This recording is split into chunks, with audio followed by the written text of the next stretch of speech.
This person says, Tom, where were you on 9/11/01?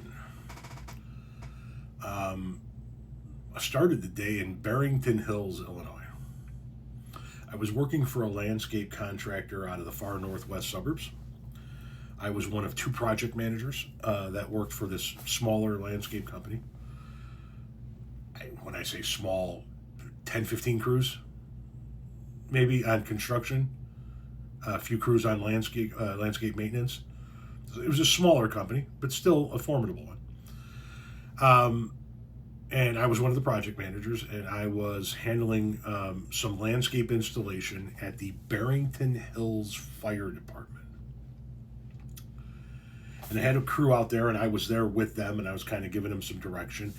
And I went back to the truck, get some paperwork done, get ready to get out of there. And I'm always listening to, back in those days, and even today still, I will listen to AM talk radio, specifically news radio, local to my area.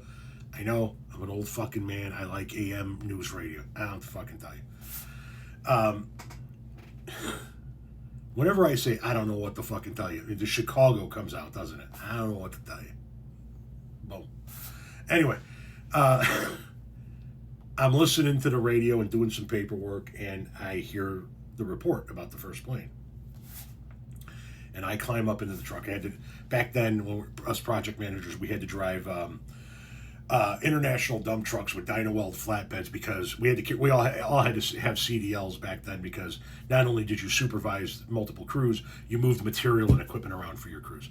So I would move rock or dirt or mulch or bobcats or whatever the fucking case may be. I would be the one to pull those. And so I climbed up into my international when I heard the story, and I'm sitting there and I'm listening to it, and all of a sudden on the Nextels, the other project manager's like, man, are you hearing this? I'm like, fuck yeah, I'm hearing this. And then the owner, is everybody seeing this?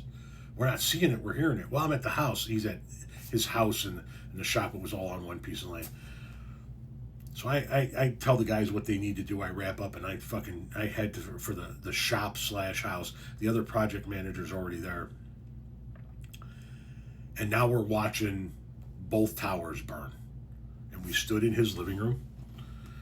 His wife was there, he was there, the owner's wife, the owner, the other project manager, myself, and we're all standing in his living room, and we're watching this on TV. And we're just like, what the fuck is going on? And then a tower fell, and it's like, is this fucking real?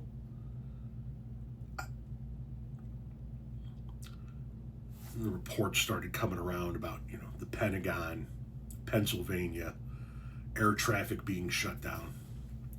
My wife worked in not a high rise, but a slightly taller office building very close to O'Hare Airport. And our daughter, at the time we had one daughter, we had Magnolia. I had another daughter that I didn't know about at that time, but we had one. She was at our babysitter's house, our daycare house in town we lived in, close to O'Hare. And I called my wife, and I'm like, get the fuck out of there. I don't want you in that tall building. I don't want you anywhere near the airport. We don't know what the fuck is going on.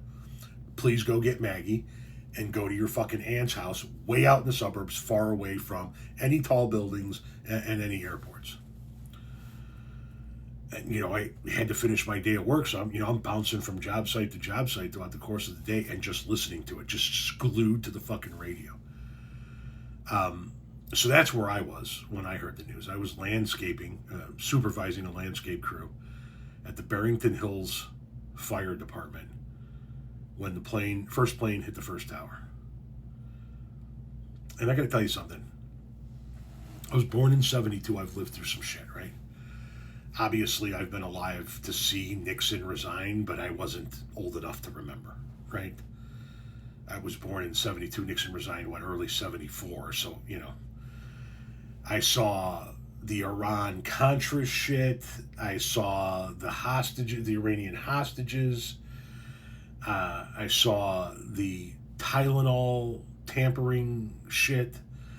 We saw the Challenger explosion. We saw the Gulf Wars. We saw all kinds of shit.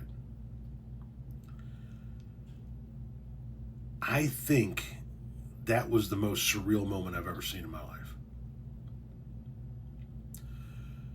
watching an entire nation come to a standstill. Watching two of the tallest buildings in the nation, two certainly of the most iconic and well-known buildings in the entire nation, burn because planes flew into the side of them and then eventually collapse in the heart of the largest city in America. To hear no planes. We lived about a mile and a half from O'Hare Airport. It was constant plane noise, constant. Silence. Not a fucking plane in the sky.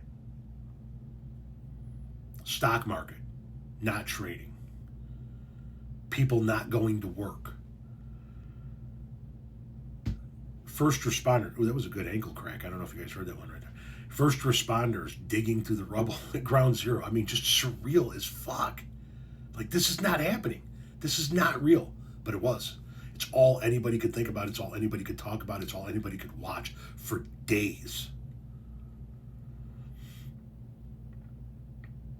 It is the most surreal moment of my life. And like I said, I'm of the generation... I watched the Challenger explosion live on TV in a classroom because there was a teacher going up in the Challenger shuttle.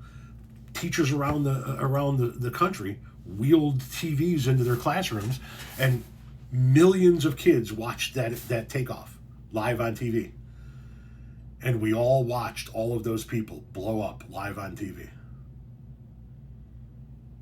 And that still wasn't as surreal as the 9/11 attacks. The COVID shutdown wasn't as surreal as the 9/11 attacks. Trump being elected is not as surreal as the 9/11 attacks. All the shit that we've lived through, it's just not as surreal as watching that unfold on TV over the course of days. And keep in mind, that when I say a completely different time politically, that was a completely different time. People galvanized. A lot of the country became anti-Muslim, which was a fucking disgrace. But people galvanized, right, left, men, women, black, white. They came together and they said, wait a minute, man, we were attacked. And they came together. I don't know if 9/11 happened today that we would come together the way that people came together back then. George W. Bush was a piece of shit war criminal president, and the nation galvanized behind him. Watched him walk out onto that baseball field to throw out that first pitch. And was like, that's our fucking president. We're never going to see that again. Ever.